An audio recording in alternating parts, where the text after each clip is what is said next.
You can trust me. I got you.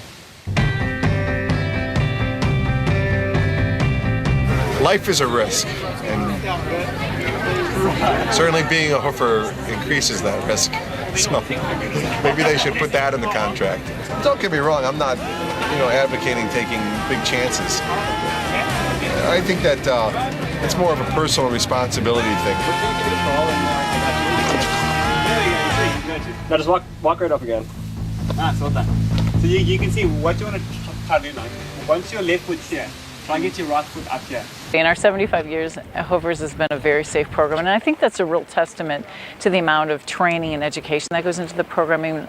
A lot of people forget about that. That's why we do this. It's all about education. It's all about teaching, and I think the Hoofer leaders do an outstanding job of making certain that if somebody's climbing or skiing for the first time or sailing for the first time, that they really understand what they need to do, what they need to wear, how they need to prepare, and what level of risk they can take on themselves. The whole program is run so well that the experienced people make sure that the inexperienced people don't get in literally and figuratively over their heads.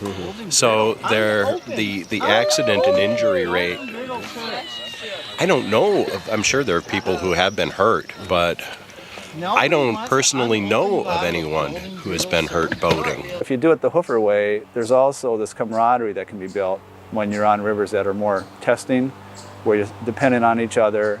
In times of more extreme peril, you actually really have to count on someone a little bit. And it's kind of hard to duplicate that in our modern society, where your actual safety is dependent on another person. Always have to wear helmets. Especially when tacking up and being on the ground, and even more so riding. So that's probably one of the most important. And then just knowing our horses and how they behave. Like this guy's a little keyed up right now because his best friend is outside and he's stuck inside. It's just plain safer. It takes a fair amount of time to educate people about all this horse safety. And where do you think the word horsing around comes from? All that horsing around behavior that happens out in the field. Yeah. They vie for hierarchy. The horse herd is built on a dominant submission system, and there are top dogs, top horses in the herd, and low horses in the herd, and they jockey for position. Fortunately, Hoofer's has a great safety track record, both not only in our club, the Scuba Club, but in other clubs as well.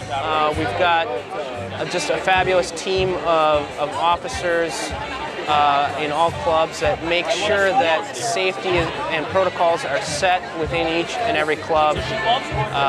Scuba in particular has a 11-page protocol manual that is quite extensive.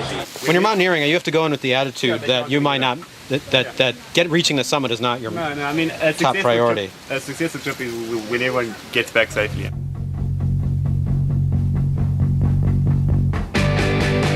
What's it all about? Anyone in doubt? I don't wanna go until I found it all out.